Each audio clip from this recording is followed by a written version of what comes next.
Hello friend, आज की video में बात करने वाले फार्मास्यूटिकल इनऑर्गेनिक केमिस्ट्री के इम्पॉर्टेंट क्वेश्चन और उसके सॉल्यूशन के बारे में। वीडियो बहुत ही ज़्यादा खास होने वाली है क्योंकि अगर आप यूनिट फर्स्ट को सॉल्व कर लेते यहाँ पे आपके जो 15 मार्क्स फिक्स हो जाते हैं। तो वीडियो को लास्ट तक ज़रूर से देखिएगा, ये वीडियो आपके लिए बहुत ही ज़्यादा खास होने वाली है। ठीक है, तो यहाँ से आपको 15 नंबर मिलने वाले अगर आप इसको पूरे को सॉल्व कर लेते। जो मैं आप तक को तरीका बताते जाऊँगा, आप उसको फॉलो करते जाएंगे, आपको एब्सोल्युटली जो है 15 मार्क्स कहीं नहीं जाने हैं। तो यहाँ पे जो सबसे पहला हमारा जो क्वेश्चन आ जाता है, हम पहले बात करेंगे लॉन्ग क्वेश्चन के बारे में जो हमारे एग्ज़ाम में 7 और 10 मार्क्स में आते हैं। कौन कौन से जो क्वेश्चन है हमारे 7 मार्क्स में आते हैं, कौन 10 मार्क्स में आते हैं, सारी चीज़ें डिटेल में आगे देखने वाले। बस वीडियो को लास्ट तक देखिएगा और चैनल पे न प्लीज़ चैनल को सब्सक्राइब लाइक ज़रूर से करिएगा।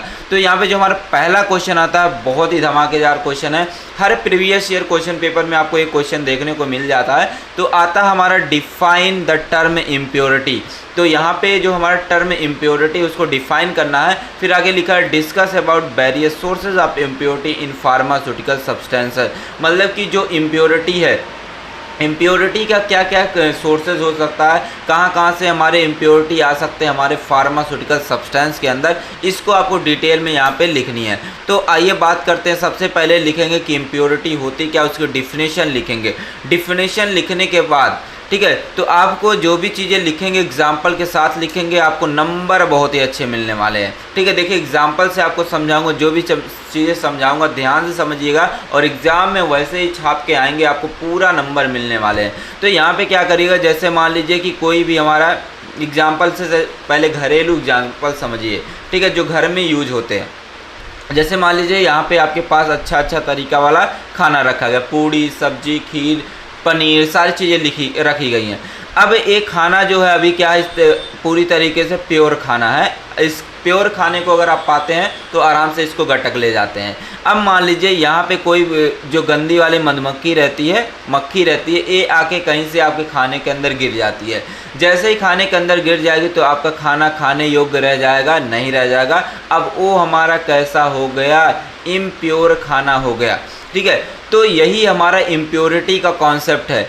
ऐसा फॉरेन सब्सटेंस जो हमारे किसी भी प्रोडक्ट की प्योरिटी को ख़राब कर देता है, उसी को बोलते हैं हम इम्प्योरिटी बोलते हैं। तो यहाँ पे समझ लेते हैं, डिफिनेशन से समझते हैं, पहले वर्ड को ब्रेक करते हैं। इम्प्योरिटी हमारे दो वर्ड से मिलके बना होता है, इम प्लस प्योरिटी। इम का मतलब होता है नॉट, प्योरिटी का मतलब होता है प्योर। जो पूरी तरीके से प्योर ना हो उसको क्या बोलेंगे, इम्प्योरिटी बोलेंगे। ठीक है, ऐसा सब्सटेंस जो प्योर ना हो, ठीक है, और उसमें कोई फॉरेन सब्सटेंस की वजह से उसकी प्योरिटी ख़राब हुई, वह हमारी कहलाती है इम्प्योरिटी कहलाती है। जैसे मान लीजिए सपोज दैट कि यहाँ पे मैंने एक एग्जांपल मेंशन किए हैं, इस एग्जांपल से समझ में आएंगे सारी चीज़ें, सारी डिफिनेशन समझ में आ जाएगी। जैसे मान लीजिए कि आपके पास यहाँ पे क्या है, एक फार्मास्यूटिकल प्रोडक्ट है। फार्मास्यूटिकल प्रोडक्ट मान लीजिए कि यहाँ पर आपके पास है कोई सिरप है। अब ये सिरप अभी तो आपकी क्या पूरी तरीके से प्योर फॉर्म में है, पूरी तरीके से क्या है, प्योर फॉर्म में है। जैसे ही कोई भी फॉरेन बॉडीज़ हमारी कोई भी चीज़ें हो सकती, कोई केमिकल हो सकते हैं, कोई अदर चीज़ें भी हमारी हो सकती है। अब ये फॉरेन बॉडीज़ हमारे इस सिरप के अंदर जो हमारा पूरी तरीके से प्योर था, इसके अंदर आके गिर जाता है। अब ये हमारा क्या हो जाता है, इम्प्योर प्रोडक्ट हो जाता है। तो ऐसा सब्सटेंस या ऐसा प्रोडक्ट या बोल सकते हैं ऐसी फॉरेन बॉडीज़ जो क्या करती है, हमारे फार्मास्यूटिकल सब्सटेंस की प्योरिटी को ख़राब कर देती है, वही हमारी कहलाती इम्प्योरिटी कहलाती है। मैंने सिंपल डिफिनेशन लिख रखी है। तो ऊपर चलते हैं, डिफिनेशन समझते। यहाँ पे मैंने लिखा है कि इम्प्योरिटी आर अनवांटेड केमिकल्स। जो हमारे इम्प्योरिटी होते हैं एक तरीके के अनवांटेड केमिकल्स होते हैं या सब्सटेंस होते हैं that present in pharmaceutical product, जो हमारे फार्मास्यूटिकल प्रोडक्ट के अंदर आ जाते हैं और ये क्या करते हैं, हमारे जो हमारे प्रोडक्ट है, हमारे जो फार्मास्यूटिकल सब्सटेंस है, उसकी प्योरिटी को ख़राब कर देता है, उसकी क्वालिटी को ख़राब कर देता है। यही हमारी कहलाती इम्प्योरिटी कहलाती। तो बहुत ही सुपर डुपर मैंने लिखा है, यहाँ पे सिंपल डिफिनेशन लिखा है, आप खुद ही आराम से बना के इसको लिख सकते हैं। ऐसा सब्सटेंस जो हमारे प्योर सब्सटेंस की प्योरिटी को ख़राब कर देता है, वो हमारा कहलाता है इम्प्योरिटी कहलाता है। यहाँ पे दूसरी डिफिनेशन समझेंगे। दूसरे डिफिनेशन में लिखा गया कि impurity may be define as the unwanted material present in the pure API. जब कोई हमारे प्योर एपीआई मतलब कि एक्टिव फार्मास्यूटिकल इंग्रेडिएंट के अंदर कोई अनवांटेड मटेरियल आ जाता है। अनवांटेड कहने का मतलब होता है जिसकी हम इच्छा नहीं करते हैं, जो हमें नहीं चाहिए होता है, वो भी हमारे प्योर एपीआई के अंदर आ जाता है और क्या करता है, जो हमारा फाइनल प्रोडक्ट बनेगा उसकी प्योरिटी को क्या कर देता है, प्योरिटी को ख़राब कर देता है, वही हमारी कहलाती इम्प्योरिटी कहलाएगी। तो जो मैंने एग्ज़ाम के लिए एग्ज़ाम के पर्पज़ से लिखे हैं, सारी चीज़ें मैंने डायग्राम से बना के लिखे हैं, ऐसे ही आप एग्ज़ाम में लिखेंगे तो आपको पूरे नंबर मिलने वाले हैं। तो यहाँ पे देख सकते हैं एग्जाम्पल मैंने लिख दिया। एग्जाम्पल में आप कुछ भी लिख सकते हैं, ठीक है। जैसे यहाँ पे मैंने लेड लिख दिया है, कैल्शियम, आयरन, ये सारी चीज़ें लिख दी है एज ए इम्प्योरिटी, ठीक है। अब देखिए अगले पॉइंट में लिखा गया कि इम्प्योरिटी जो होती है ये हमारी मिनिमाइज़ की जा सकती है। इम्प्योरिटी को आप रिमूव भी कर सकते हैं, ख़त्म भी कर सकते हैं और उसको कम भी कर सकते हैं। लेकिन कम कैसे करेंगे उसके लिए कई सारे मेथड होते हैं, जैसे फिल्ट्रेशन करके, फिल्ट्रेशन के थ्रू आप क्या कर सकते हैं, उसकी जो इम्प्योरिटी है उसको आप निकाल सकते हैं। प्यूरिफिकेशन के थ्रू उसको निकाल सकते हैं और क्वालिटी कंट्रोल मेथड के थ्रू भी आप इम्प्योरिटी को कम कर सकते हैं, इम्प्योरिटी को रिमूव कर सकते हैं। अब देखिए बात करते हैं हम टाइप ऑफ इम्प्योरिटी के बारे में। तो जो हमारी इम्प्योरिटी होती है ये हमारे 3 तरीके की होती है। एक हमारा पहला आता है क्या, ऑर्गेनिक इम्प्योरिटी, दूसरा आता है हमारा इनऑर्गेनिक इम्प्योरिटी, तीसरी आती है हमारी रेसिडुअल इम्प्योरिटी आती है। अब देखिएगा मैंने सिंपल तरीके से मैं बताऊंगा और ये आप अपने दिमाग में बैठा लीजिएगा, ज़रूर से बैठा लीजिएगा और आपके समझ में भी आ जाएंगे, ठीक है। अगर आपको समझ में आते तो वीडियो को ज़रूर से आप शेयर भी करिएगा और लाइक भी करिएगा और सब्सक्राइब भी करिएगा। देखिए यहाँ पे ऑर्गेनिक इम्प्योरिटी, अब मैं पूछता हूँ कि ऑर्गेनिक कंपाउंड किसको बोलते हैं, तो आप बताते हैं सर उसको बोलते हैं जिसके अंदर हमारे कार्बनिक पदार्थ मतलब कि कार्बन हो, उसको हम बोलते हैं ऑर्गेनिक सब्सटेंस बोलेंगे। तो ऐसी इम्प्योरिटी जो हमारे ऑर्गेनिक मतलब कि कार्बन कंटेनिंग कंपाउंड के थ्रू होता है, ऐसे इम्प्योरिटी जो हमारे कार्बन कंटेनिंग कंपाउंड के थ्रू होते हैं, सब्सटेंस के थ्रू होते हैं, उसको हम क्या बोलेंगे, ऑर्गेनिक इम्प्योरिटी। जैसे मान लीजिए सपोज दैट कि आपके पास यहाँ पे क्या है, एक सिरप है, ये सिरप मैंने रख दिया सिरप। अभी आपकी सिरप ये पूरी तरीके से क्या है, प्योर है। अब इस प्योर सब्सटेंस के अंदर कोई हमारा कार्बन बेस कंपाउंड जैसे मान लीजिए CH3 हो गया, C2H5OH हो गया, ठीक है, कुछ भी हो गया। अगर ये चीज़ें हमारे मतलब कि कार्बन बेस कंपाउंड अगर हमारे किसी भी फार्मास्यूटिकल सब्सटेंस के अंदर आ जाते हैं तो वो क्या करते हैं, उसकी प्योरिटी को ख़राब कर देते हैं और वही हमारी जो इम्प्योरिटी कहलाती है उसको बोलते हैं हम ऑर्गेनिक इम्प्योरिटी बोलते हैं। ऐसी इम्प्योरिटी जो ऑर्गेनिक सब्सटेंस के थ्रू होगा उसको बोलेंगे ऑर्गेनिक इम्प्योरिटी। सिंपल तरीके से आप बताएंगे।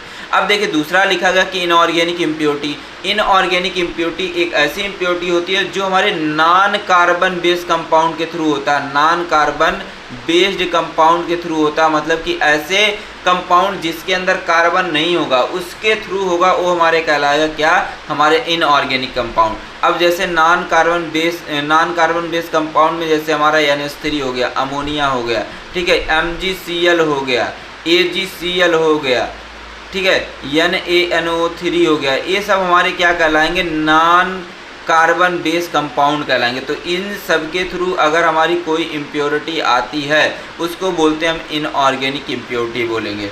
अब तीसरा हमारा आ जाता है रेसिडुअल इम्प्योरिटी आ जाती है। रेसिडुअल का मतलब होता है, रेसिड्यू का मतलब होता है बचा हुआ, रिमेन रहना।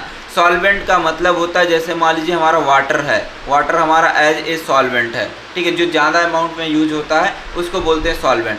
तो मान लीजिए कि यहाँ पे हमें क्या करना, किसी भी पत्ती से हमें क्या करनी है, टेबलेट बनानी है। तो पत्ती से सबसे पहले केमिकल कॉन्स्टिट्यूएंट को निकालेंगे, उसको सुखाएंगे, पाउडर बनाएंगे, ठीक है, तब टेबलेट बनाएंगे। तो जब हम मान लीजिए कि पत्ती को सुखाने पत्ती का एक्सट्रैक्शन करने जाते हैं, पत्ती के अंदर से केमिकल कॉन्स्टिट्यूएंट निकालना रहता है, तो क्या करते हैं, पहले पत्ती को पानी में भिगा देते हैं। तो पानी में भिगाते हैं तो मतलब पानी क्या हो गया, एज ए हमारा सॉल्वेंट हो गया। फिर बाद में क्या करते हैं, उसको उबाल देते हैं तो हमारा पत्ती के अंदर से जो केमिकल कॉन्स्टिट्यूएंट रहते हैं वो निकल जाते हैं।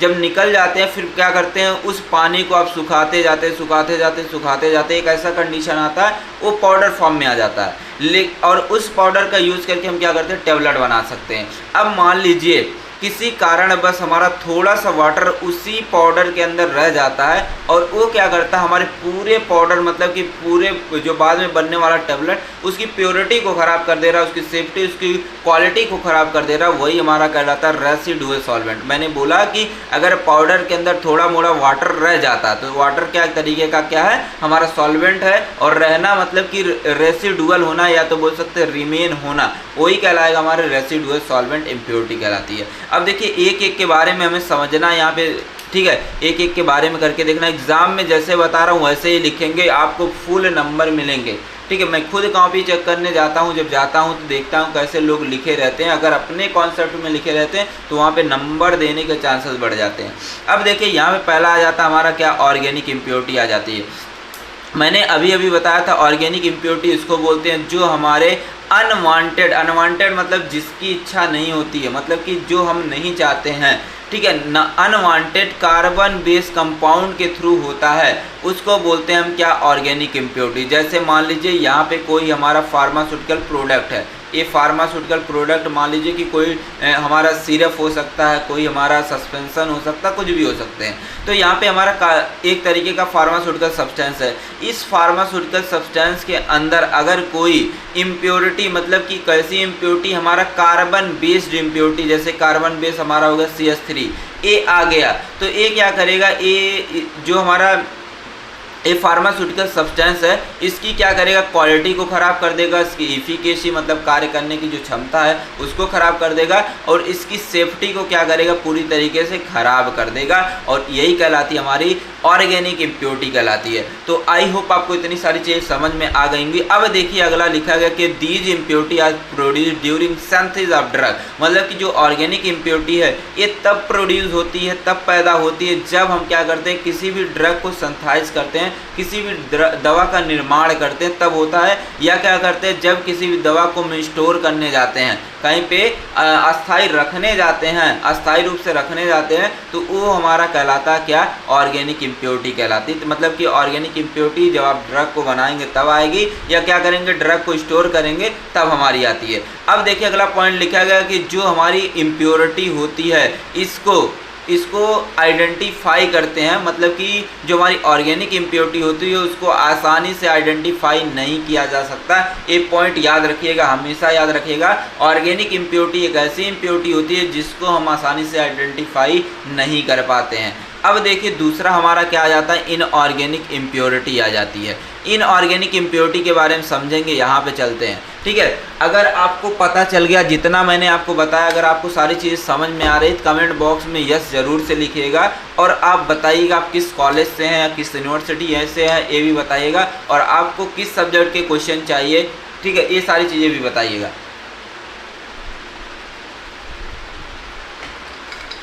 अब देखिए बात करते हैं इनऑर्गेनिक इम्प्योरिटीज़ के बारे में। तो इनऑर्गेनिक मतलब कि ऐसी इम्प्योरिटी जो हमारे इनऑर्गेनिक कंपाउंड के थ्रू होती है। जैसे यहाँ पे देखिए कि inorganic impurity are present unwanted carbon base compound in pharmaceutical product which can affect product quality, efficacy and safety. मतलब कि ऐसी इम्प्योरिटी जो हमारे unwanted non carbon base compound, non carbon base कहने का मतलब होता है जिसमें कार्बन नहीं होगा। तो जैसे मान लीजिए मैंने लिख दिया NH3 लिख दिया, तो NH3 हमारा क्या तरीके का नॉन कार्बन बेस कंपाउंड, मतलब इसमें कार्बन नहीं है। अब मैंने लिख दिया क्या, MgCl लिख दिया है, तो ये भी हमारा क्या एक तरीके का नॉन कार्बन बेस कंपाउंड हो गया। AgCl लिख दिया तो ये भी एक तरीके का क्या है, नॉन कार्बन बेस कंपाउंड। तो नॉन कार्बन बेस कंपाउंड के थ्रू अगर हमारी इम्प्योरिटी आएगी तो उसको हम क्या बोलेंगे, इनऑर्गेनिक इम्प्योरिटी बोलेंगे।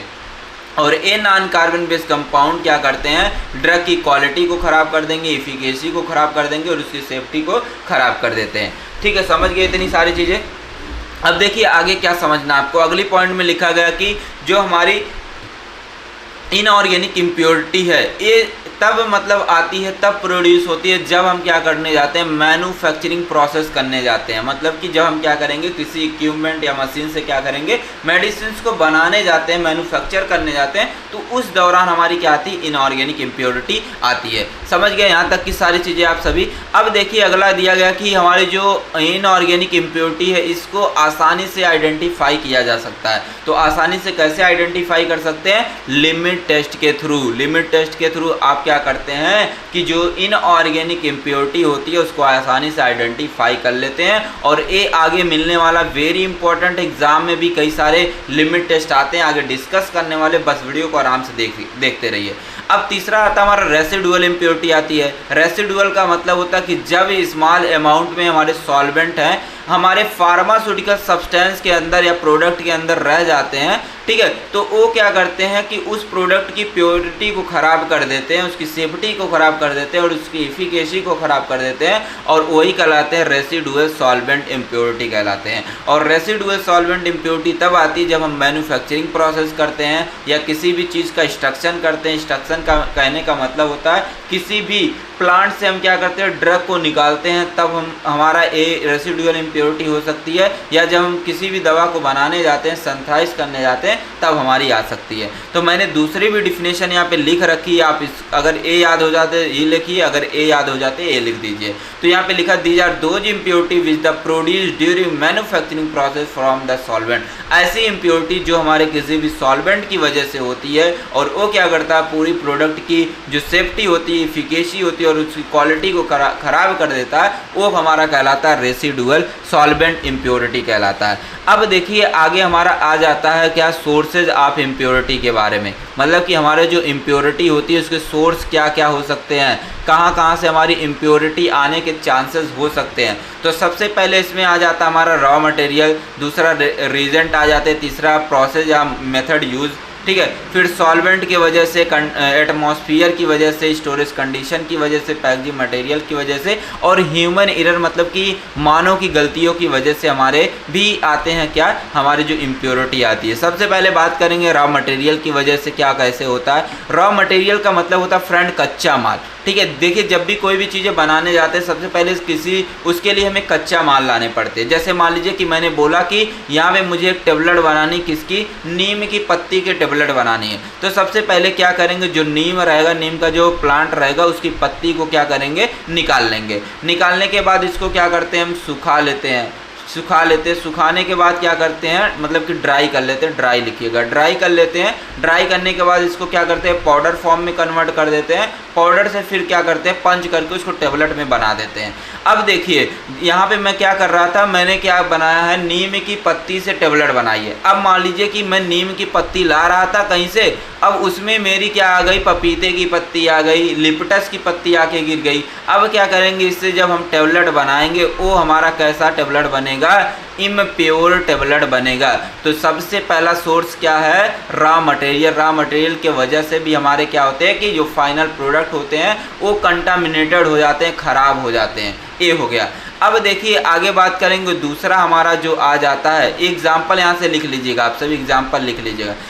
अब यहाँ पे बात करते हैं रीजेंट यूज के बारे में। तो रीजेंट यूज कहने का मतलब होता है कि जब मान लीजिए कि अगर कोई मशीन को आप क्या करते हैं, मशीन से मान लीजिए आपको टेबलेट बनानी, कौन सी मशीन, पंचिंग मशीन से आपको क्या करना है, टेबलेट बनानी है। अब पंचिंग मशीन आपने लिया, अब आपने ऐसे क्या किया कि उसमें पाउडर डाले, पाउडर क्या किया, पंच करके आपने बना दिया टेबलेट, ठीक है। ऐसे नहीं करते हैं। जब आप क्या करेंगे, पंचिंग मशीन को यूज करेंगे तो सबसे पहले उसको प्रॉपरली वॉश करेंगे, ठीक है। प्रॉपरली वॉश करेंगे किसके थ्रू, जो हमारे रीजेंट यूज होते हैं उसके थ्रू, ताकि वह हमारा कंटामिनेटेड ना रहे, उसमें कोई भी माइक्रोबियल ग्रोथ ना रहे। अगर क्या करेंगे, जो हमारा यहाँ पे जो भी मशीन्स रहेगी, अगर उसको हम प्रॉपर वॉश नहीं करेंगे तो उससे जो प्रोडक्ट बनेगा वह हमारा कंटामिनेटेड बनेगा, मतलब कि जो फाइनल प्रोडक्ट बनेगा वो हमारा इम्प्योर बनेगा। तो जब भी हम क्या करेंगे, किसी भी मशीन को यूज करेंगे तो पहले उसको क्या करेंगे, प्रॉपरली वॉश करेंगे। प्रॉपरली वॉश करने के बाद क्या करेंगे, प्रोडक्ट वो बनाएंगे। जब हमारा लास्ट में प्रोडक्ट बनेगा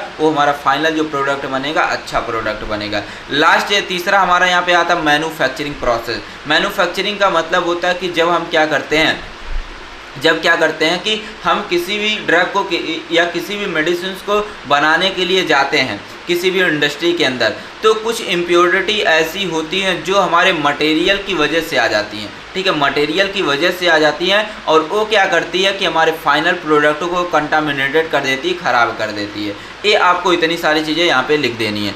अब देखिए आगे क्या आ जाता है हमारा, ठीक है। अब यहाँ पे एक पॉइंट और लिखा गया है, if equipment are not properly clean. जब हम क्या करते हैं, मैन्युफैक्चरिंग करने जाते हैं किसी भी टेबलेट, सिरप, कैप्सूल्स, चाहे जिस चीज़ की, ठीक है, उस टाइम क्या करते हैं कि जो भी मशीन्स यूज करते हैं सबसे पहले उसको क्लीन करना चाहिए, प्रॉपरली क्लीन करना चाहिए, प्रॉपर उसका सैनिटाइजेशन होना चाहिए, और जो व्यक्ति वहाँ पे काम करने जा रहा है तो उसका भी सैनिटाइजेशन होना ज़रूरी है, ठीक है। तो अगर सैनिटाइजेशन अच्छा रहता है, मतलब कि सारे मशीन प्रॉपर क्लीन रहते हैं, प्रॉपर सैनिटाइज रहते हैं, तो फाइनल प्रोडक्ट हमारा अच्छा बनेगा।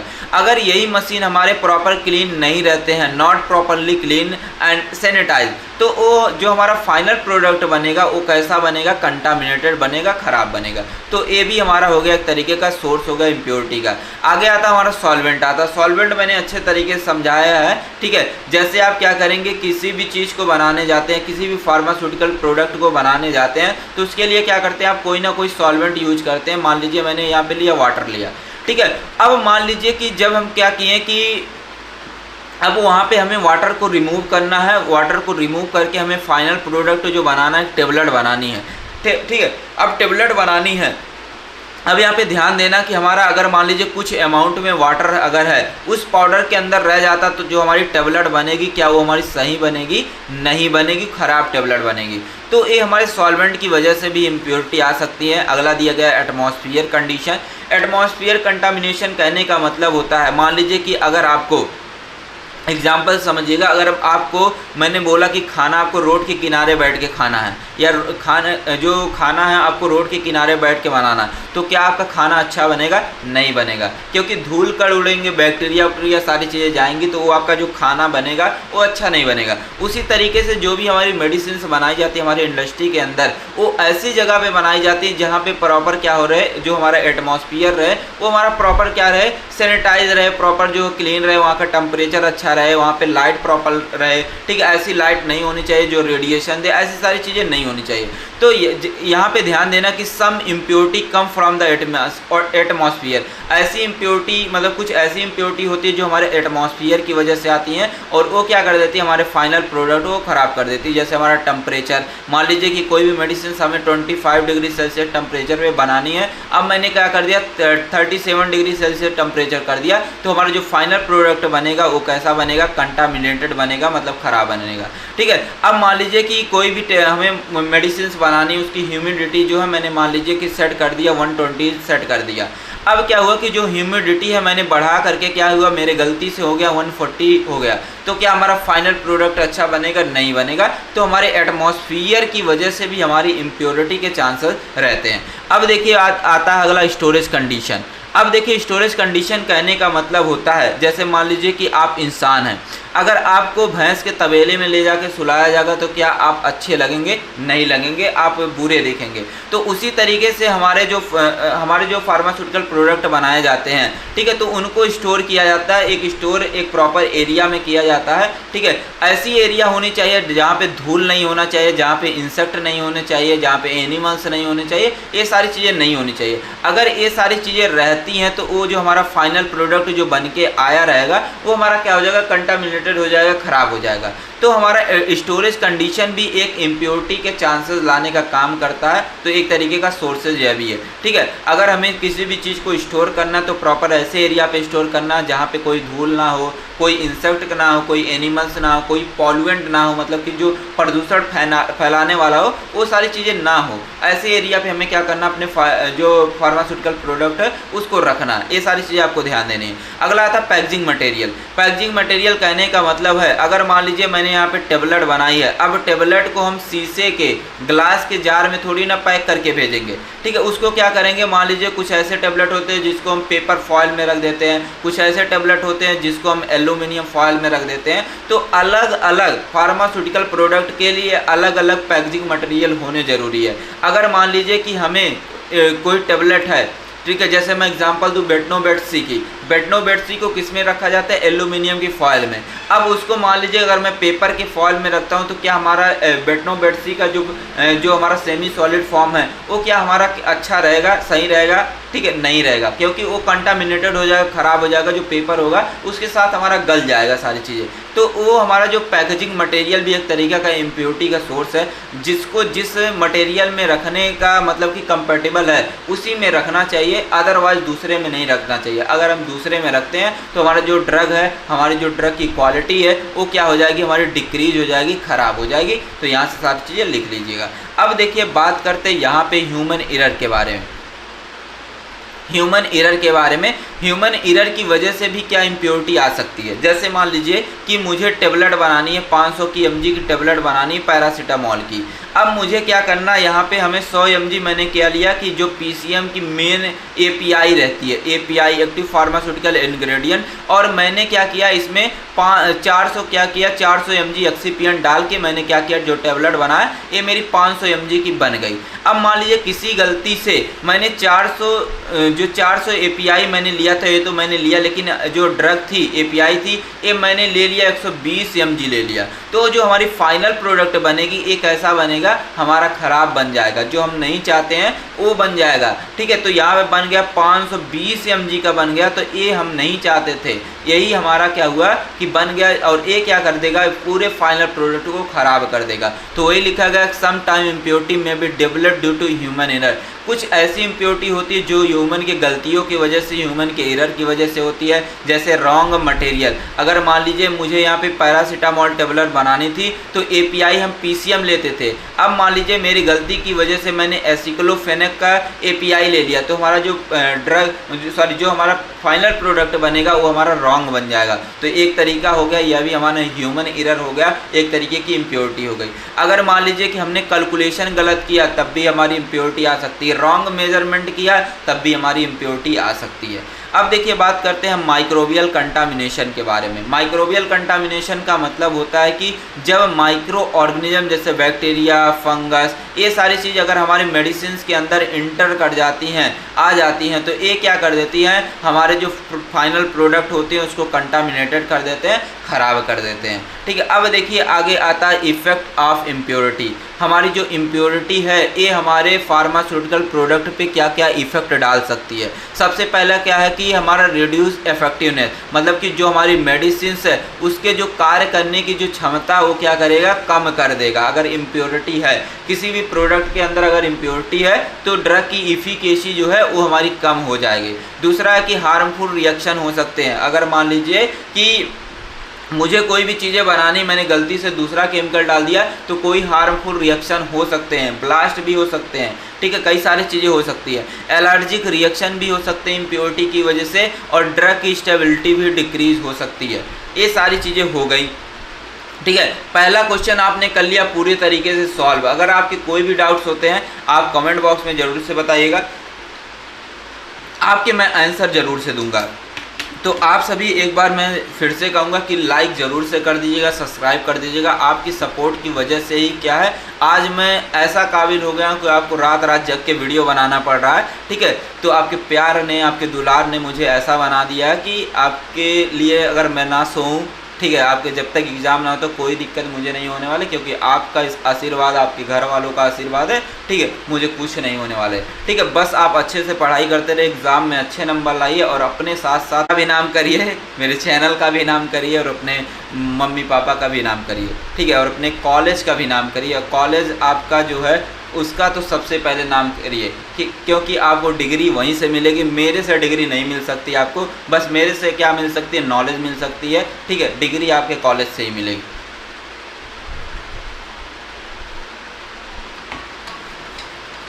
अब देखिए सॉल्व करते हैं दूसरा क्वेश्चन, ठीक है। दूसरे क्वेश्चन में पूछा गया है, वेरी इंपॉर्टेंट है, और यहाँ से क्वेश्चन आने वाले बहुत ही धमाकेदार क्वेश्चन है, ठीक है। धमाकेदार क्वेश्चन है क्योंकि यहाँ से आपको 10 नंबर मिलने वाले हैं, ठीक है। इस क्वेश्चन को आप छोड़ना ही नहीं, ठीक है, इसको तो आपको रट लेना, एकदम जुबान पे बैठा लेना, और अब मैं आपको ऐसा सुपर डुपर तरीके से बताने वाला हूँ जिससे आपको बहुत ही आसान तरीके से याद भी हो जाएंगे। तो यहाँ पे पूछा गया explain the principle and reaction involve in the limit test for arsenic. तो लिमिट टेस्ट ऑफ आर्सेनिक जो है एग्जाम में पूछा जाता है, या इस तरीके से भी पूछ सकता है कि discuss detail about arsenic limit test along with the operators use in the arsenic limit test.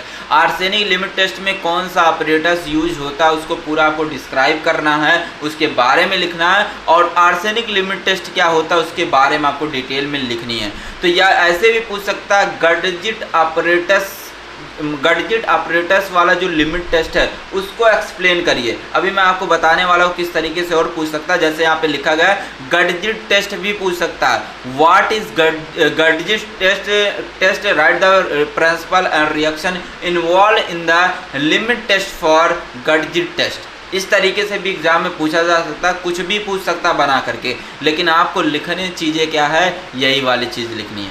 देखिए जब भी एग्जाम में आए लिमिट टेस्ट, सबसे पहले आप क्या करेंगे, लिमिट टेस्ट होती क्या उसको लिखेंगे। तो यहाँ पे पहले समझ लेते हैं लिमिट टेस्ट होती क्या है। लिमिट टेस्ट देखिए दो वर्ड से मिलके बना होता है, लिमिट और टेस्ट। लिमिट का मतलब होता है, जैसे घर वाले बोलते हैं लिमिट को क्रॉस कर रहा है, वैल्यू को क्रॉस कर रहा है, अमाउंट को क्रॉस कर रहा है। तो हमारा लिमिट का मतलब क्या होगा, वैल्यू हो गया या अमाउंट हो गया, ठीक है। और टेस्ट का मतलब होता है किसी चीज़ को एग्जामिन करना, मतलब कि पता करना। टू चेक का मतलब भी होता पता करना, टू डिटरमाइन का मतलब भी होता पता करना। तो यहाँ पे क्या करने वाले हैं हम, एग्जाम्पल समझेंगे। जैसे मान लीजिए कि मेरे यहाँ पास एक सैंपल है, एक सैंपल कैसा है, मेरे पास एक सिरप का सैंपल है। अब इस सिरप के अंदर इम्प्योरिटी कितनी अमाउंट में हमारी प्रेजेंट है, किसी भी चीज़ की इम्प्योरिटी कितनी मात्रा में प्रेजेंट है, उसको पता लगाने के लिए जो भी टेस्ट करते हैं उसी को बोलते हैं हम सर लिमिट टेस्ट बोलते हैं, ठीक है। इम्प्योरिटी कितनी अमाउंट में हमारे इस सैंपल के अंदर प्रेजेंट है, उसी को पता लगाने के लिए जो टेस्ट करते हैं सर उसको बोलते हैं क्या, लिमिट टेस्ट बोलते हैं। तो लिखा गया it is a process by which can determine the amount of impurity present in a sample. किसी भी सैंपल के अंदर इम्प्योरिटी की कितनी मात्रा प्रेजेंट है उसी को जब हम चेक करते हैं, डिटरमाइन करते हैं सर, उसी को बोलते हैं क्या, हम इम्प्योरिटी बोलते हैं। जैसे यहाँ पे मैंने लिख दिया लिमिट टेस्ट ऑफ आर्सेनिक भी है, ठीक है। आर्सेनिक में आर्सेनिक की इम्प्योरिटी पता करेंगे, लिमिट टेस्ट फॉर क्लोराइड में क्लोराइड की इम्प्योरिटी पता करेंगे, लिमिट टेस्ट फॉर सल्फेट मतलब सल्फेट की मात्रा चेक करेंगे। ऐसे अलग अलग हमारे लिमिट टेस्ट दिए गए हैं जो आगे डिस्कस करने वाले। बस वीडियो को धैर्य से देखिए, थोड़ा वीडियो लॉन्ग होगी लेकिन आपको मज़ा आ रहा होगा, सारी चीज़ें आपको समझ में आ रही होंगी। तो यहाँ पे समझेंगे जो है लिमिट टेस्ट फॉर आर्सेनिक के बारे में, ठीक है। अगर देखिए, अगर आप कमेंट बॉक्स में करते हैं कि आप सर सभी सब्जेक्ट के ऐसे ही इंपॉर्टेंट क्वेश्चन सॉल्यूशन दे दीजिए जिससे हम एग्ज़ाम में आसानी से पास हो जाएं, तो आप कमेंट बॉक्स में जाके ज़रूर से लिखिएगा, अपनी मन की बात ज़रूर से लिखिएगा, ठीक है।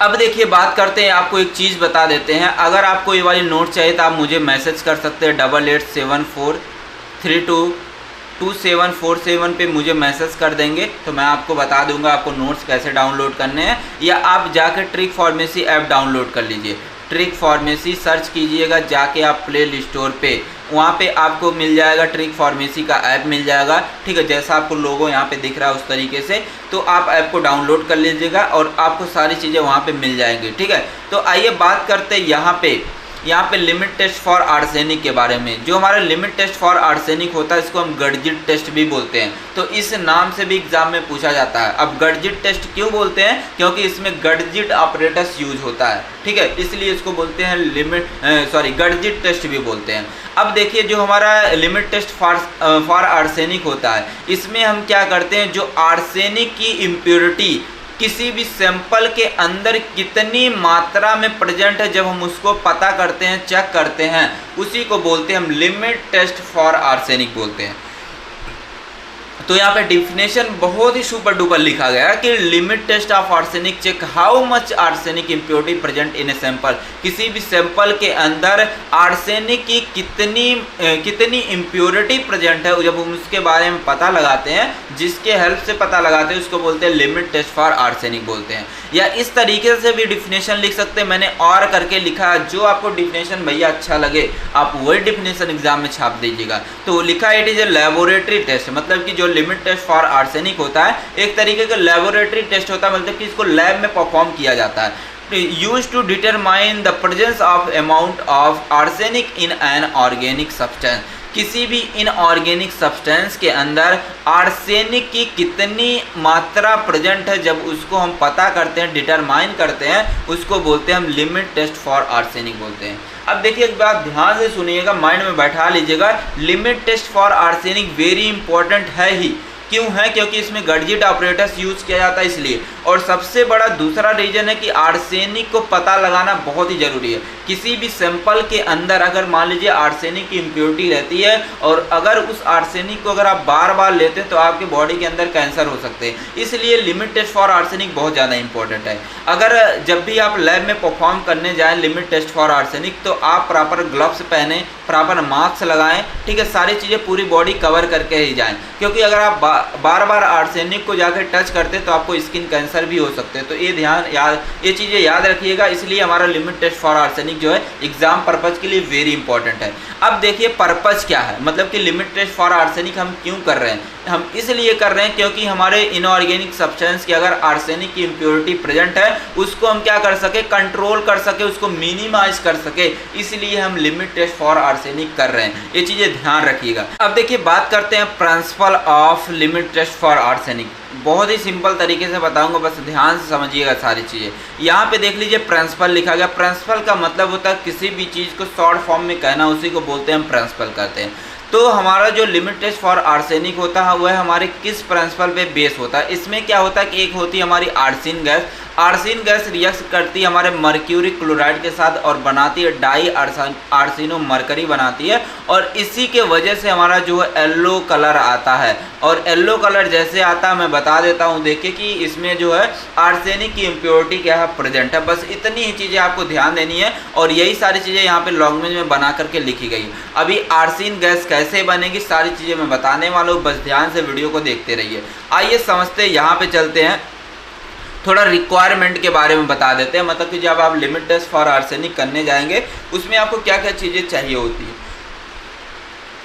तो यहाँ पे देख लीजिए कि रिक्वायरमेंट में आपको चाहिए होता है सबसे पहले कि आपको ऑपरेटर्स चाहिए होता है। कौन सा? गडजिट ऑपरेटर चाहिए होता है, और ग्लास रॉड चाहिए होता है, स्टैंड चाहिए होता है। केमिकल में आपको चाहिए होता है कि स्टैंडर्ड आर्सेनिक सॉल्यूशन चाहिए होता है। स्टैंडर्ड सॉल्यूशन बनाने के लिए पोटेशियम आयोडाइड, जिंक और स्टेनस क्लोराइड चाहिए होता है। अब देखिए थोड़ा यहाँ पे गडजिट ऑपरेटर्स के बारे में आपको बता देते हैं। यहाँ पे नीचे इस तरीके से इसको बोलते हैं हम गडजिट ऑपरेटर्स बोलते हैं, और यहाँ पे एक पाइप लगी रहती है, ठीक है। नीचे यहाँ पे क्या रहता है, पाइप में होल रहता है, कितने का 3 mm का होल रहता है, जिसके थ्रू हमारी आर्सिन गैस यहीं पे बनेगी। आर्सिन गैस इसी के थ्रू जाती है। और बीच में क्या रहता है, जो हमारी पाइप लगी रहती है, इसी में हम क्या करते हैं, हमारे लेड एसीटेट के अंदर कॉटन को भिगो करके इसमें क्या करते हैं, इंसर्ट कर देते हैं। फिर होता है क्या, यहाँ पे रबर बग लगे रहते हैं, इस तरीके से 2 रबर बग लगे रहते हैं, और इस रबर बग के अंदर बीच में क्या करते हैं, एक मर्क्यूरी क्लोराइड का क्या करते हैं, पेपर यहाँ पे ऐसे लगा देते हैं। फिर इसके ऊपर से ऐसे क्लिप को लगा करके इसको दबा देते हैं। इतनी चीज़ें आपको यहाँ पे याद रखनी है, ठीक है। अब देखिए यही चीज़ें हम जब करेंगे इसके प्रोसीजर के बारे में, यही हमारा ऑपरेटर्स यूज होने वाला है, इसी के अंदर सारी चीज़ें करने वाले हैं। तो ध्यान से समझिएगा कैसे प्रोसीजर इसको फॉलो करेंगे हम, ठीक है।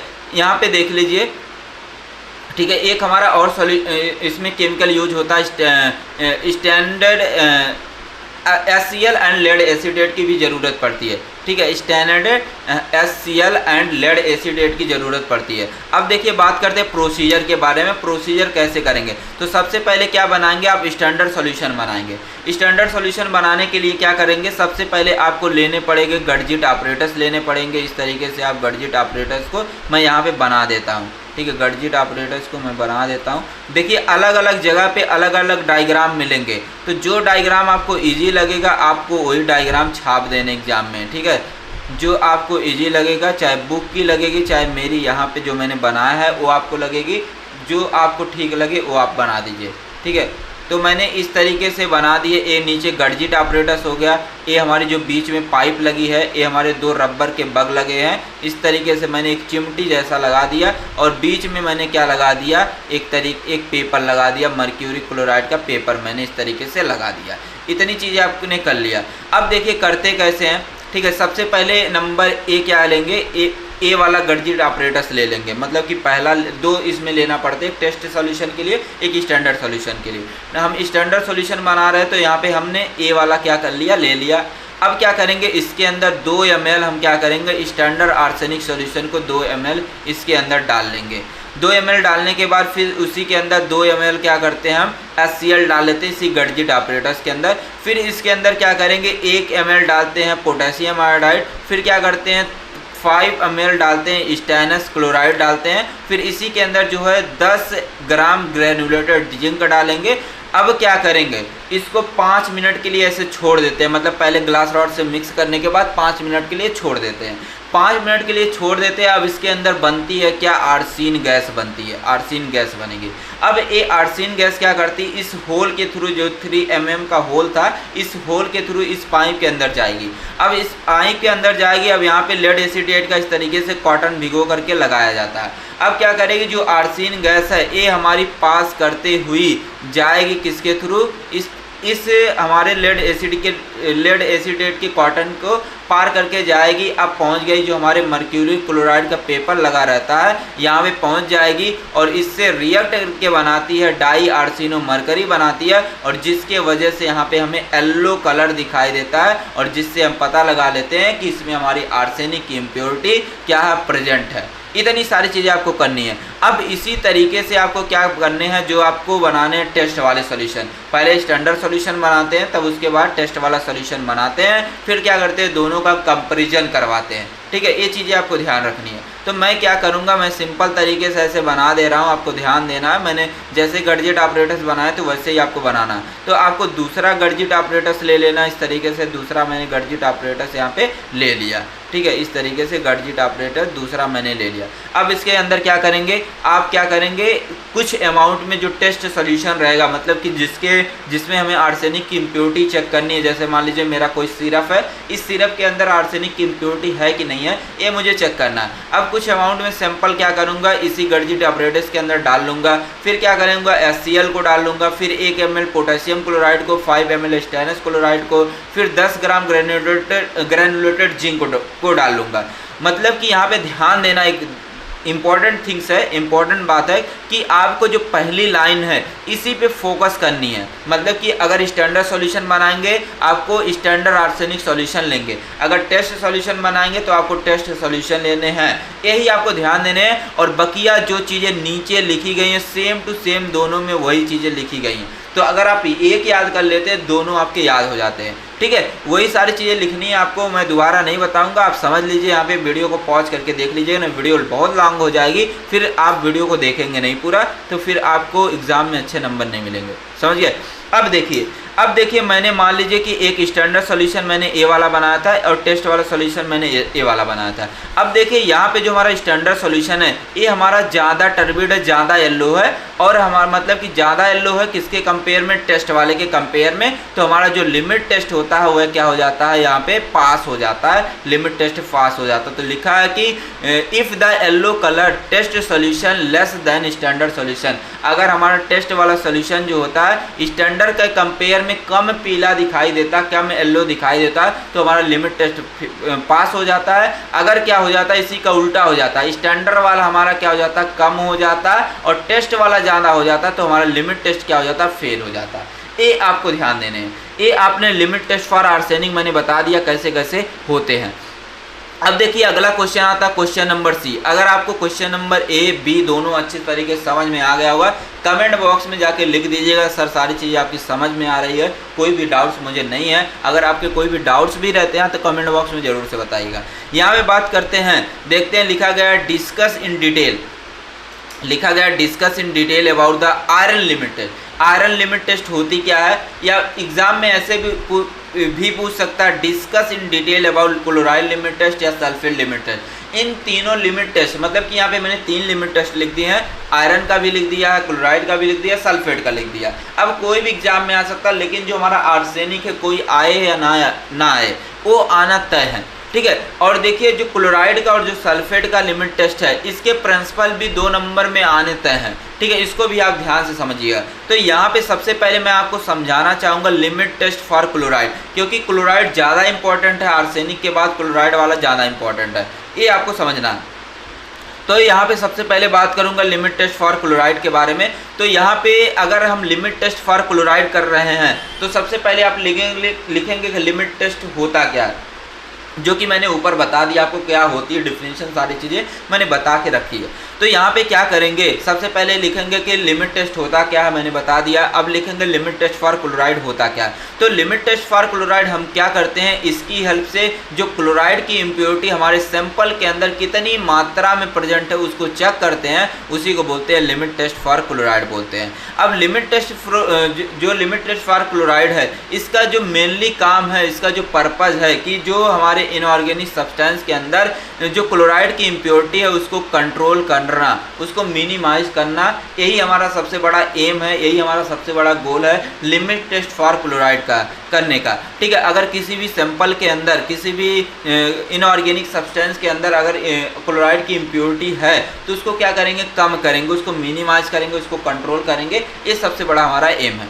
अब देखिए बात आता है प्रिंसिपल के बारे में, मतलब कि हमारा जो लिमिट टेस्ट फॉर आर्सेनिक होता है इसके प्रिंसिपल पे काम करता है। तो ये देख लीजिए, मान लीजिए यहाँ पे हमारा क्या है, यहाँ पे कोई सैंपल है, ये सैंपल हमारा क्या है, मान लीजिए NaCl है, ठीक है, ये NaCl है। अब इस Cl मतलब कि NaCl का जो सोल्यूशन है, सैंपल है, इसके अंदर क्लोराइड की इम्प्योरिटी कितनी है ये मुझे चेक करना। तो मैंने यहाँ पे क्लोराइड की इम्प्योरिटी ले लिया। अब इसका रिएक्शन करवाएंगे AgNO3 मतलब कि सिल्वर नाइट्रेट के थ्रू करवाएंगे। जब करवाते हैं किसके प्रेजेंस में करवाते हैं, AgNO3, ठीक है, नाइट्रिक एसिड के प्रेजेंस में करवाते हैं तो क्या बनाता है हमारा AgCl बनाता है, और इसके वजह से हमें प्रेसिपिटेट मतलब कि वाइट पीपीटी दिखने को मिलती है, जिसको हम बोलते हैं टर्बिडिटी बोलते हैं, और हमारा बनता है NaNO3 बनता है। यहाँ पे मैंने NO3 लिख दिया, ठीक है, NO3 बनता है, ठीक है। तो ये जो हमारा सिल्वर नाइट्रेट है ये रिएक्ट करता है क्लोराइड आयन के साथ, हमारा बनाता है क्या, AgCl बनाता है, जिसको हम बोलते हैं सिल्वर क्लोराइड, और इसी के वजह से हमारा क्या यहाँ पे दिखता है, वाइट प्रेसिपिटेट दिखता है। ये आपको समझना, टर्बिडिटी जिसको बोलते हैं। तो यहाँ पे लिखा गया limited for chloride based on the reaction of soluble chloride with the silver nitrate in the presence of dilute nitric acid to form silver chloride void PPT with the appearance as turbidity।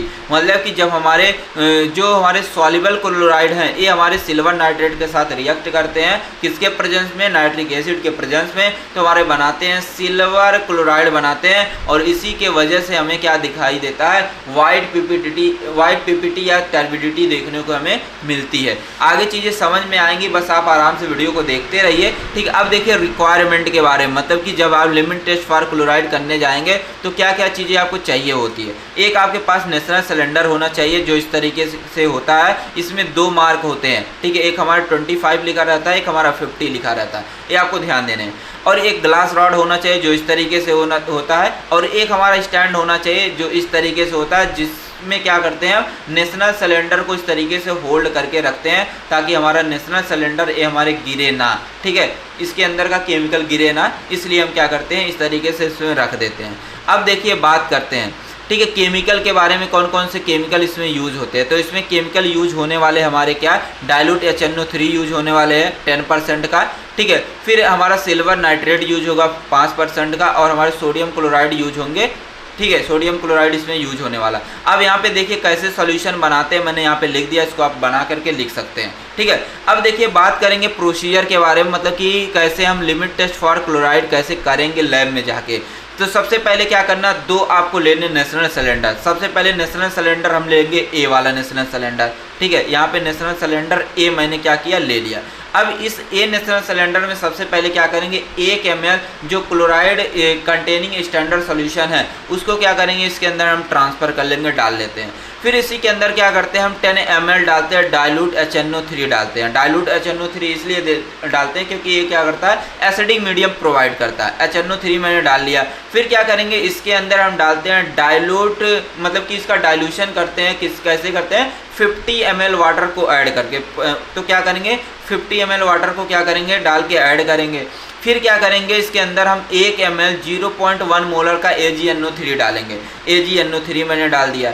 अब क्या होगा, इसको glass rod लेंगे, glass rod से mix कर देंगे अच्छे तरीके से, ग्लास रॉड लेके अच्छे तरीके से घुमा करके मिक्स कर देंगे और 5 मिनट के लिए क्या कर देते हैं, छोड़ देते हैं। 5 मिनट के लिए छोड़ देते हैं तो ये हमारा जो पूरा सॉल्यूशन है वह हमारा टर्बिड दिखाई देने लगता है, धुंधला धुंधला वाइट कलर का दिखने लगता है। और वाइट कलर किसके वजह से दिखता है, जो हमारा AgNO3 है ये क्या करता है, रिएक्ट कर देता है, जो हमारे क्लोराइड आयन के थ्रू रिएक्ट करता है और बना लेता है क्या, AgCl बना लेता है, और जिसके वजह से जो सफ़ेद कलर की पीपीटी है वो हमारी दिखाई देती है। दिखाई कैसे देती है आपको यहाँ पे दिखा देते हैं, चलते हैं यहाँ पे डायग्राम की तरफ। तो हमारा डायग्राम में देख सकते हैं ये हमारा स्टैंडर्ड सॉल्यूशन है, ठीक है, स्टैंडर्ड सॉल्यूशन है, हमारा टेस्ट वाला सॉल्यूशन है। तो इस तरीके से वाइट आपको स्टैंडर्ड सॉल्यूशन में देखने को मिल जाते हैं, ठीक है। अब देखिए आपको बनाने हैं क्या, टेस्ट वाले सॉल्यूशन बनाने। तो टेस्ट वाले सॉल्यूशन को बनाने के लिए आप क्या करेंगे, इसको मैं क्या कर देता हूँ, मिटा देता हूँ, ठीक है। तो आप क्या किए, अपने में बनाए ही हैं, नोट्स आपको प्रोवाइड कर ही मैंने दिया है, ऐप पे जाके आप उसको डाउनलोड कर सकते हैं।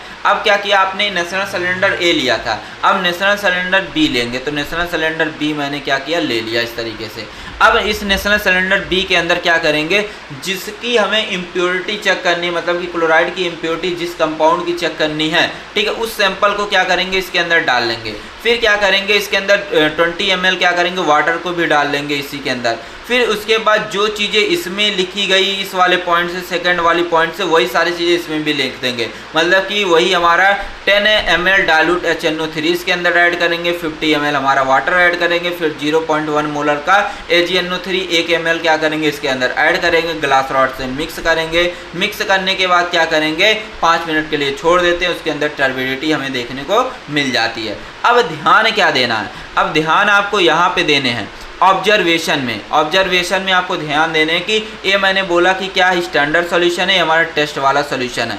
अब अगर हमारा जो स्टैंडर्ड सॉल्यूशन है ये हमारा ज़्यादा दूधिया दिखता है, ज़्यादा सफ़ेद दिखता है, तो हमारा जो लिमिट टेस्ट है वो हमारा पास हो जाता है। अगर मान लीजिए अगर हमारा टेस्ट वाला सॉल्यूशन ज़्यादा दिख गया, क्या है, टर्बिड दिख गया, और हमारा स्टैंडर्ड वाला कम दिख गया है, तो हमारा लिमिट टेस्ट क्या हो जाएगा, फेल हो जाएगा।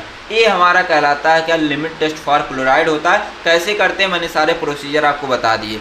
अब देखिए आता है लिमिट टेस्ट फॉर सल्फेट आ जाता है, ठीक है। 3 क्वेश्चन मैंने वहाँ पे लिखे ऊपर मैंने दिखाए, limit test for sulphate, limit test for chloride, limit test for iron, ठीक है। सबसे पहला इंपॉर्टेंट क्या हमारा आर्सेनिक वाला इंपॉर्टेंट है, दूसरा हमारा क्लोराइड वाला है, तीसरा हमारा आयरन वाला, चौथे पे हमारा आता है सल्फेट वाला आता है। तो पहले बात कर लेते हैं सल्फेट के बारे में। तो सल्फेट की हम लिमिट टेस्ट कर रहे हैं, मतलब कि इसमें सल्फेट की इम्प्योरिटी को पता करने वाले हैं। किसी भी सैंपल के अंदर जो सल्फेट की कितनी इम्प्योरिटी प्रेजेंट है उसी को बोलते हैं हम लिमिट टेस्ट फॉर सल्फेट बोलते हैं। समझ गए इतनी सारी चीज़ें। अब देखिए इसके प्रिंसिपल के बारे में समझ लेते हैं। प्रिंसिपल ध्यान से समझिएगा कि जब हमारे जो हमारे सल्फर होते हैं, सल्फेट आयन होते हैं, ये हमारे रिएक्ट करते हैं, किसके साथ करते हैं, हमारे BaCl2 मतलब कि बेरियम क्लोराइड के साथ रिएक्ट करते हैं। किसके प्रेजेंस में, हमारे HCl के प्रेजेंस में, डाइल्यूट HCl के प्रेजेंस में रिएक्ट करते हैं, तो हमारे बनाते हैं BaSO4 बनाते हैं,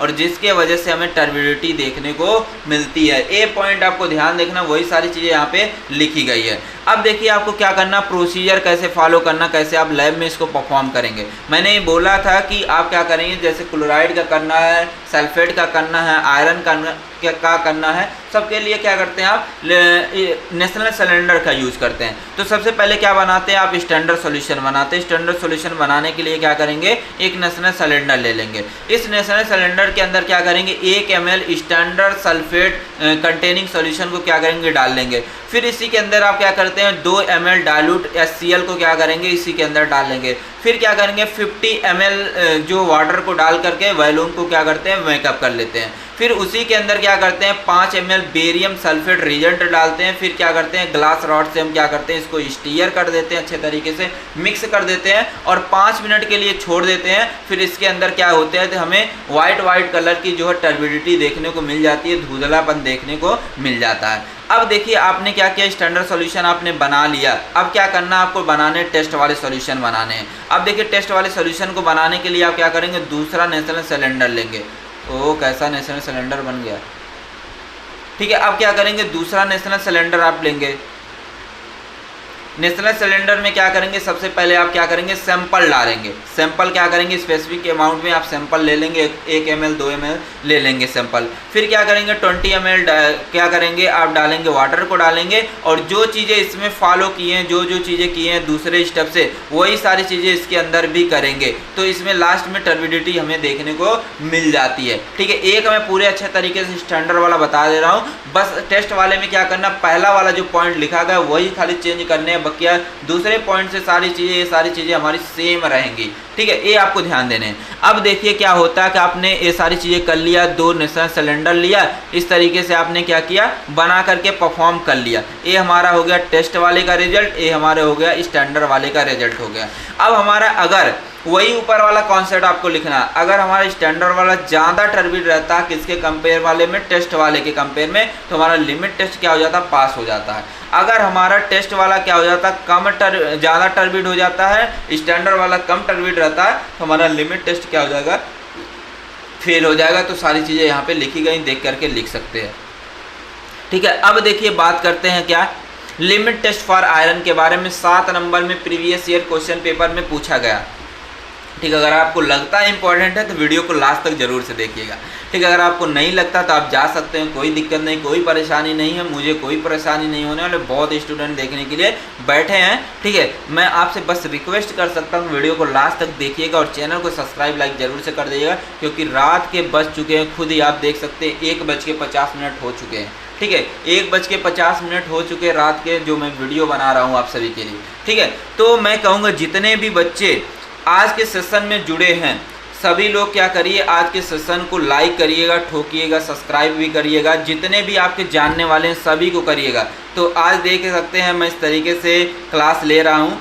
ठीक है, तो थैंक यू सो मच, जितने भी लोग देख रहे हैं, वीडियो को देख रहे हैं, सभी को थैंक यू सो मच। ठीक है, आप सभी ने काफ़ी सारा सपोर्ट किया है, तो मेरा भी हक बनता है कि रात के चाहे 11 बजे, 12 बजे, 2 बजे, 3 बजे आपके लिए वीडियो मुझे देना है तो देना है। ठीक है, thank you so much.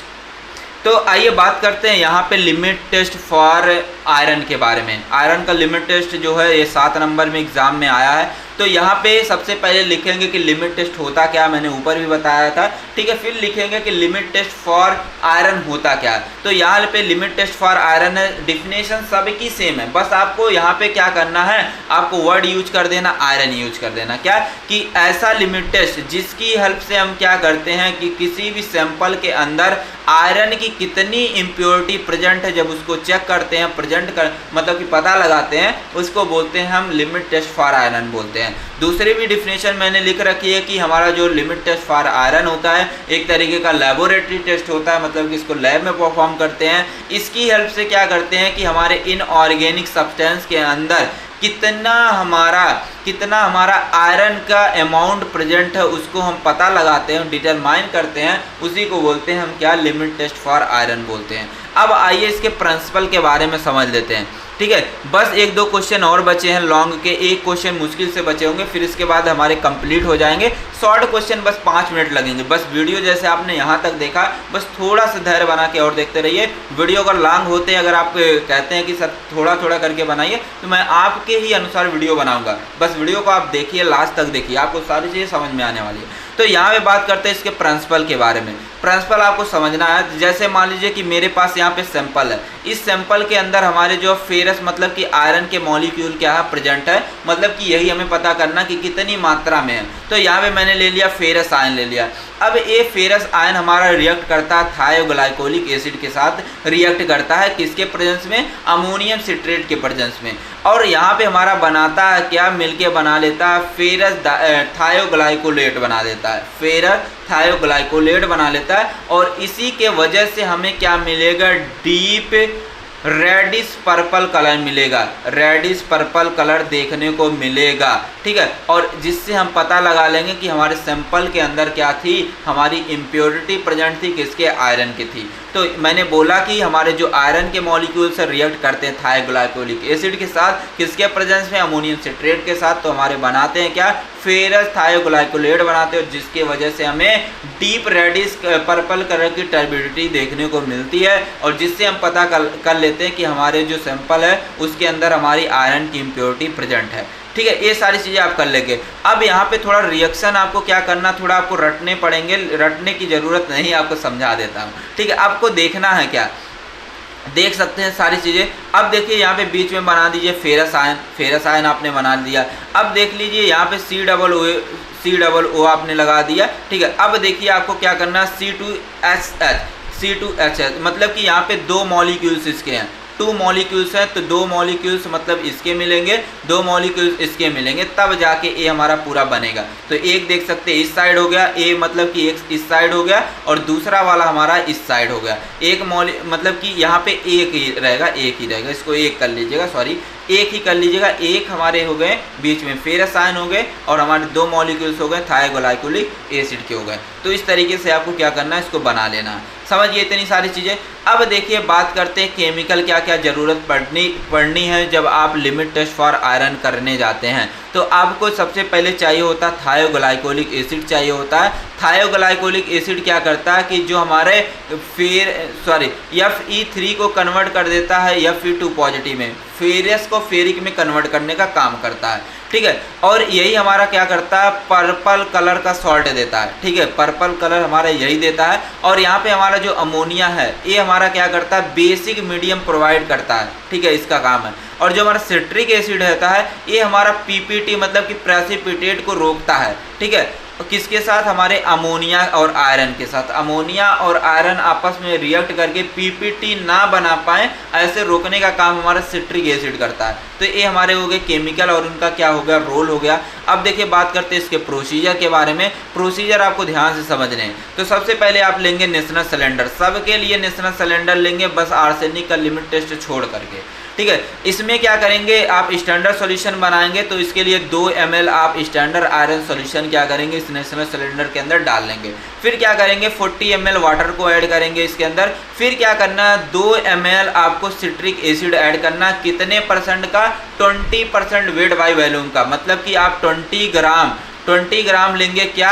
Citric acid लेंगे। इसको 100 ml वाटर के अंदर डिजोल्व कर देंगे तो ये हमारा 20% का सिट्रिक एसिड बन के यहाँ पे रेडी हो जाएगा 20% का। अब इस 20% का जो सिट्रिक एसिड बन गया, इसमें से क्या करेंगे, 2 ml लेंगे, ये आपको ध्यान देना है। ठीक है, तो यहाँ पे 20% का जो हमने सिट्रिक एसिड बनाया था उसमें से हमने 2 ml क्या किया कि हमने डाल दिया इस नेशनल सिलेंडर के अंदर। फिर क्या करेंगे, 1 ml हम थायोग्लाइकोलिक एसिड डाल देंगे। फिर हम क्या करेंगे, एल्कलिक मीडियम प्रोवाइड करने के लिए, बेसिक मीडियम प्रोवाइड करने के लिए हम क्या डालेंगे, अमोनिया डालेंगे। अब क्या करते हैं, हम वैल्यूम मेकअप कर देते हैं, किसको डाल करके, वाटर को डाल करके 50 ml वैल्यूम को मेकअप कर देते हैं और ग्लास रॉड लेके इसको क्या करेंगे, अच्छे तरीके से मिक्स कर देंगे। फिर 5 मिनट के लिए उसको क्या करेंगे, छोड़ देते हैं। फिर क्या देखते हैं कि उसमें पर्पल कलर हमें देखने को मिल जाता है। ये क्या करेंगे, स्टैंडर्ड सॉल्यूशन के लिए आप क्या करेंगे, इस तरीके से बना लेंगे। अब देखिए आपको इसी तरीके से बनाना है, क्या आपको बनाना है, टेस्ट वाले बनाने हैं। मैंने बोला कि सिर्फ आपको पहली वाली लाइन याद रखनी है, बकिया सारी चीज़ें सेम है।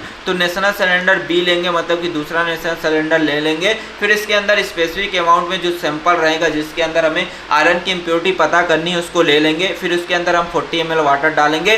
सारी चीज़ें वही सेम करेंगे, कोई भी चीज़ें इसमें चेंज नहीं करने, दोनों में सेम रहेंगी। बस पहला पॉइंट आपको चेंज करने हैं, समझ गए सारी चीज़ें। अब देखिए क्या आता आगे, आगे हमारा आ जाता है इसका ऑब्जर्वेशन आ जाता है, कैसे आप ऑब्जर्व करेंगे। ठीक है, तो यहाँ पे देख सकते हैं मैंने कलर बना दी है। अगर कलर मैच होता है पर्पल कलर का, ठीक है, अगर नहीं होता तो कोई बात नहीं, आप मान लीजिएगा। ठीक है, यहाँ पे देख लीजिए मैंने टेस्ट वाला मेरा हो गया, ये मेरा स्टैंडर्ड हो गया, ये मेरा टेस्ट हो गया। अगर मेरा स्टैंडर्ड ज़्यादा टर्बिड रहता है किसके कंपेयर वाले में, टेस्ट वाले में, तो हमारा लिमिट टेस्ट पास हो जाता है। अगर हमारा टेस्ट वाला ज़्यादा टर्बिड हो गया हमारे किसके कंपेयर में, स्टैंडर्ड के, तो हमारा लिमिट टेस्ट फेल हो जाएगा। यही सारी चीज़ें यहाँ पे लिखी गई, इसको देख करके लिख सकते हैं। अब देखिए हमारे आ जाते हैं शॉर्ट क्वेश्चन। थोड़ा माथा मेरा जो है थोड़ा शांत हुआ क्योंकि 60 क्वेश्चन आ चुके, मैंने लॉन्ग बहुत सॉल्व करा दिए। ठीक है, इतने सारे लॉन्ग क्वेश्चन अगर आप सॉल्व कर लेते हैं, मैं दावे के साथ कहता हूँ 15 से 16 नंबर आपके कहीं नहीं जाने हैं। 15 से 16 नंबर के जो आंसर आपको इसी यूनिट से आने तय हैं। और यही जो मैंने आंसर बताए, जितने सारे क्वेश्चन के बताएं, और यहीं से आने हैं, मैं पूरे गारंटी के साथ कहता हूं। ठीक है, आप खुद ही बाद में आके कमेंट बॉक्स में कमेंट करेंगे कि सर आपके बताए हुए सारे क्वेश्चन एग्जाम में आए। ठीक है, ये मैं पूरे दावे के साथ कहता हूँ।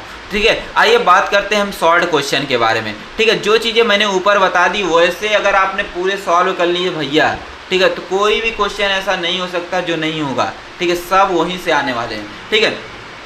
अब देखिए शॉर्ट क्वेश्चन में पूछा गया कि लिमिट टेस्ट फॉर क्लोराइड, मतलब कि क्लोराइड का जो लिमिट टेस्ट आपने किया है, ऊपर मैंने बताया, उसका प्रिंसिपल लिखना बड़ा सिंपल है सर, क्योंकि मैंने पहले ही देख लिया, ठीक है। इसमें क्या होता है कि जो हमारे क्लोराइड के जो सॉल्युबल क्लोराइड होते हैं, ये हमारे रिएक्ट करते हैं AgNO3 के साथ, और किसके प्रेजेंस में, हमारे HNO3 के प्रेजेंस में, तो हमारे बनाते AgCl बनाते हैं, और इसी के वजह से हमारी टर्बिडिटी आती है, मतलब कि प्रेसिपिटेट हमारा इसी की वजह से बनता है। बस यही हो गया हमारा सर, प्रिंसिपल हो गया, सिंपल 2 नंबर पर आ गए। दूसरा क्वेश्चन पूछा गया कि हमारे जो आर्सेनिक लिमिट टेस्ट होता है उसमें कौन सा ऑपरेटस यूज किया जाता है। बड़ा ही सिंपल है भैया, क्या यूज किया जाता है लिमिट टेस्ट फॉर आर्सेनिक में, गर्डजिट ऑपरेटस। बस इतना याद कर लीजिए, 2 नंबर आपके हो गए, ठीक है। 2 नंबर कहते हैं बूंद बूंद से घड़ा भरता, तो 2-2 नंबर करके आप आराम से पास हो सकते हैं, ठीक है। तो 2 नंबर आपके गर्डजिट ऑपरेटस रट लिया आपने, याद हो गए,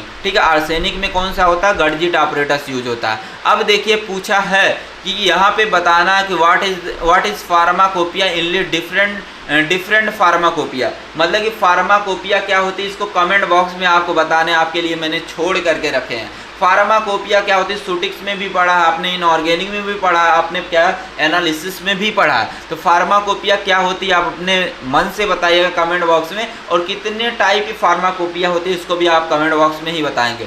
अगला क्वेश्चन यहाँ पे पूछा गया कि लिमिट टेस्ट होता क्या है। मैंने बार बार बोला कि लिमिट टेस्ट क्या होता है, कि लिमिट का मतलब होता है वैल्यू, टेस्ट का मतलब होता है डिटरमाइन करना। जब हम क्या करते हैं, किसी भी सैंपल के अंदर इम्प्योरिटी कितनी अमाउंट में प्रेजेंट है उसको क्या करते हैं, डिटरमाइन चेक करते हैं, उसी को बोलते हैं हम लिमिट टेस्ट बोलते हैं। और यहाँ पे लिखा गया कि वाई दे परफॉर्म, मतलब कि लिमिट टेस्ट क्यों किए जाते हैं, तो आप सिंपल बता देंगे कि लिमिट टेस्ट इम्प्योरिटी को पता करने के लिए किए जाते हैं, और इम्प्योरिटी को पता करने के बाद उस इम्प्योरिटी को कंट्रोल किया जाता है, उसको बोलते हैं हम लिमिट टेस्ट बोलते हैं, या इसलिए इसको परफॉर्म किया जाता है। समझ गए इतनी सारी चीज़ें। अब देखिए पूछा कि डिफाइन टर्म इम्प्योरिटी, ये तो एग्जाम में बार बार भैया आ जाता है, ठीक है, बार बार आ जाता है, इसको रट लेना, ठीक है, समझ लेना, रट लेना, दोनों कर लेना, ठीक है। तो यहाँ पे पूछा गया कि इम्प्योरिटी होती क्या है, ठीक है। तो इम का मतलब होता है नॉट, प्योरिटी का मतलब होता है प्योर, जो पूरी तरीके से प्योर ना हो सर उसी को बोलते हैं इम्प्योरिटी बोलते हैं। मैंने पहला जब क्वेश्चन सॉल्व करा था मैंने वहीं पे बताया था, जो पूरी तरीके से प्योर ना होगा वही कहलाएगा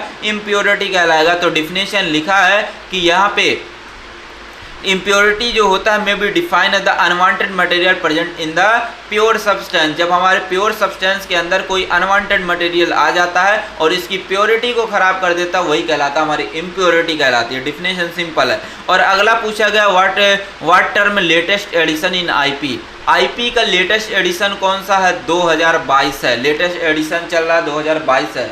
अब आप बताएंगे कि कितने वॉल्यूम हैं, कमेंट बॉक्स में आप बताएंगे कि 2022 जो लेटेस्ट एडिशन है उसमें हमारे कितने वॉल्यूम्स आप कमेंट बॉक्स में बताएंगे। अगला पूछा गया कि जो लिमिट टेस्ट फॉर आर्सेनिक है उसका आपको लिखना प्रिंसिपल, आपने इसको भी सॉल्व कर लिया। आप मैं बोलता है कि अगर आप लॉन्ग वाले क्वेश्चन कर लेते हैं, 4 क्वेश्चन 5 क्वेश्चन मैंने बताए हैं, तो आपके 2 नंबर के आसानी से याद हो जाएंगे। तो यहाँ पे देख सकते हैं प्रिंसिपल में आप लिख सकते हैं कि जब हमारा आर्सीन गैस जो हमारे गर्डजिट ऑपरेटर्स में जो आर्सीन गैस बनती थी, ठीक है, वह हमारे जो मर्क्यूरिक क्लोराइड का जो पेपर हमारे जो बग से इस तरीके से ऐसे रखा रहता था, उससे जब रिएक्ट करता है तो हमारा क्या बनाता है, डाई आर्सेनो मरकरी बनाता है, और इसी की वजह से हमारा येलो कलर आता है। यही हमारा कहलाता है principle of limit test for arsenic, ठीक है। तो ये सिंपल लैंग्वेज में लिख देंगे। अब देखिए आगे पूछता है कि प्रिंसिपल ये भी पूछा गया कि हमारा आयरन का जो लिमिट टेस्ट है इसका प्रिंसिपल क्या होगा। तो आप सिंपल बताएंगे जो हमारे आयरन के मॉलिक्यूल से रिएक्ट करेंगे थायोग्लाइकोलिक एसिड के साथ, किसके प्रेजेंस में, अमोनियम सिट्रेट के साथ हमारे बनाते हैं फेरस थायोग्लाइकोलेट बनाते हैं, और इसी के वजह से हमारा पर्पल कलर आता है, रेडिश पर्पल कलर आता है। बस सिंपल हो गए। अगर दूसरे यूनिट की आप सारी चीज़ें चाहते हैं तो आप कमेंट बॉक्स में जरूर से बताइएगा, सर जल्द से जल्द दूसरी यूनिट भी लाइए, तो मैं जल्द से जल्द दूसरी यूनिट को भी स्टार्ट कर दूंगा। थैंक्स फॉर वॉचिंग, मिलते हैं नेक्स्ट वीडियो में, तब तक लिए टेक केयर, बाय बाय। अपनी ओपिनियन जरूर से दीजिएगा। Thank you so much.